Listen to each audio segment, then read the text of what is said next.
Regarder l'histoire par le trou de la serrure, c'est la promesse de l'exposition Debout et de larmes. Grâce à des photographies en 3D d'époque, le spectateur sera immergé dans le quotidien des poilus. Derrière les lunettes, imaginez-vous à table avec les soldats, dans les tranchées ou bien sur un champ de bataille.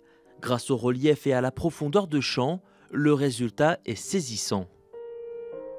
On a à la fois, et c'est ça qui est intéressant, un mélange de photographies de propagande, où on voit clairement une mise en scène pour rassurer les familles à l'arrière, et des photographies qui sont vraiment dans l'action, et parfois qui sont terribles. On a voulu donner toute leur place à ces photos.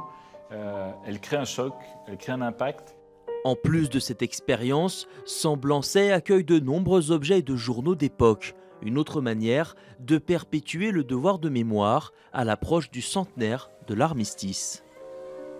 À l'époque, 1500 habitants à peu près, et on a 35 jeunes, dont 30 de moins de 20 ans qui ont perdu la vie pour ça. Et quand le maire sortait, on savait que c'était pour annoncer un décès. Donc c'était redouté tous les matins. Les gendarmes venaient annoncer au maire quels étaient les enfants du pays qui étaient décédés au front. L'exposition dure jusqu'au 2 novembre.